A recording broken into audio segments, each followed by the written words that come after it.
Hi friends, welcome. Bharathi Kannamma and Raja Rani mega சங்கமம் இன்னைக்கு எபிசோடில் வந்த இன்ட்ரெஸ்டிங்கான சீன்ஸ் பற்றி பார்க்கலாம். சந்தியா சொல்லிட்டு இருக்கிறாங்க, நம்ம நகையை நிதானமாக தேடினா கண்டிப்பாக கிடைக்கும் அப்படின்னு சொல்கிறாங்க. நம்ம காலையில் மறுபடியும் தேடி பார்க்கலாம் அப்படின்னு சந்தியா சொல்கிறாங்க. சரவணன் சொல்கிறாரு, அப்படியும் நகை கிடைக்கலன்னா என்ன பண்ணுறது அப்படின்னு கேட்குறாரு. நம்ம நிரபராதி அப்படின்னு நிரூபிக்கிறதுக்கு கண்டிப்பாக ஏதாவது ஒரு வழி கிடைக்கும் அப்படின்னு சொல்கிறாங்க சந்தியா. நம்ம எல்லோரும் இங்கே இருக்கிறோம், கண்ணம்மா எங்கே போயிட்டாங்க அப்படின்னு எல்லாருமே தேடுறாங்க. கண்ணம்மா இப்போ அங்கே வராங்க. உங்கள் எல்லாருக்கும் நான் சமையல் பண்ணிகிட்டு இருந்தேன், சமைச்சு முடிச்சாச்சு, எல்லோரும் சாப்பிடுவாங்க அப்படின்னு கூப்பிடுறாங்க.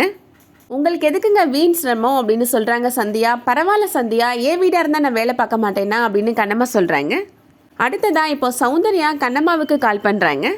எப்படி இருக்கிற கண்ணம்மா அப்படின்னு கேட்குறாங்க. ட்ரிப் ரொம்ப நல்லா போயிட்டுருக்காத்த அப்படின்னு சொல்கிறாங்க கண்ணம்மா.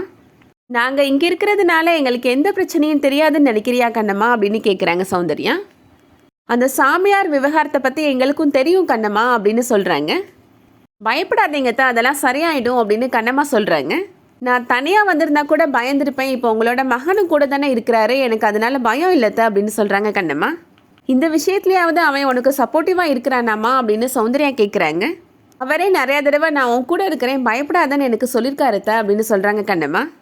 அடுத்ததான் அர்ச்சனா அந்த வரட்டி பக்கமே நின்றுட்டுருக்குறாங்க. 1 கோடி ரூபாய் நகை, இதுக்கு நான் தான் சொந்தக்காரி, 1 கோடி ரூபாய் நகையை என்ன பண்ணுறது அப்படின்னு புலம்பிட்டுருக்குறாங்க. அப்போது செந்தில் அங்கே வந்துடுறாரு. என்ன இந்த நேரத்தில் இங்கே வந்து நின்று 1 கோடின்னு புலம்பிட்டுருக்குறேன் அப்படின்னு கேட்குறாரு. அர்ச்சனா சொல்கிறாங்க, 1 கோடி ரூபாய் நகையை காணும், அது வேறு இன்னும் கிடைக்கவே இல்லை, சந்தியாவை நினச்சாதான் எனக்கு ரொம்ப கவலையாக இருக்குது அப்படின்னு சொல்கிறாங்க. 1 கோடி ரூபாய் நகையை காணும்னு நீ கவலைப்படுறேன்னு சொல்லு, நான் நம்புகிறேன், ஆனால் சந்தியா அன்னைக்காக நீ கவலைப்படுறேன்னு மட்டும் சொல்லாத அப்படின்னு செந்தில் சொல்கிறாரு. என்னை குறை சொல்கிறத விட்டுட்டு நகையை தேடி கண்டுபிடிக்கிற வழியை பாருங்கள் அப்படின்னு சொல்லிட்டு போகிறாங்க அர்ச்சனா. அடுத்ததாக மயில் ரொம்ப நேரமாக பால்காரருக்காக வெயிட் பண்ணிகிட்ருக்குறாங்க. அப்போ பால்காரர் அங்கே போகிறாரு. மயில் பால் ஊற்ற சொல்லி கேட்குறாங்க. ஆனால் பால்காரர் இந்த குடும்பத்துக்கு நான் பால்லாம் கொடுக்க மாட்டேன் அப்படின்னு சொல்லிடுறாரு. அடுத்ததாக சரவணனோட அப்பா வெளியில் போயிட்டு வீட்டுக்குள்ளே வராரு. நான் மளிகை ஜாமான் வாங்குறதுக்காக கடை வீதிக்கு போயிருந்தேன், அங்கே கடைக்காரன் எனக்கு மளிகை ஜாமான் கொடுக்க மாட்டேன்னு சொல்லிட்டான் அப்படின்னு சொல்கிறாரு. செந்தில் வந்து சொல்கிறாரு, கடையை திறந்து நான் ரொம்ப நேரமாக உட்காந்துட்டு இருந்தேன், ஆனால் ஊர்க்காரங்க ஒருத்தர் கூட வரவே இல்லை அப்படின்னு சொல்கிறாரு. வியாபார சங்க தலைவர் வேற வந்து கடையை மூடுங்கன்ற மாதிரி பிரச்சனை பண்ணாருப்பா அப்படின்னு சொல்கிறாரு. அடுத்ததாக பார்வதியோட மாமியார் பார்வதியை கூட்டிகிட்டு இப்போ சரவணனோட வீட்டுக்கு வராங்க.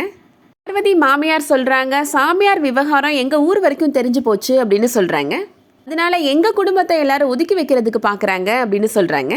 அதனால இந்த சாமியார் பிரச்சனை முடிகிற வரைக்கும் பார்வதி இந்த வீட்டிலே இருக்கட்டும் அப்படின்னு சொல்லிட்டு பார்வதியை அங்கே விட்டுட்டு போயிடுறாங்க.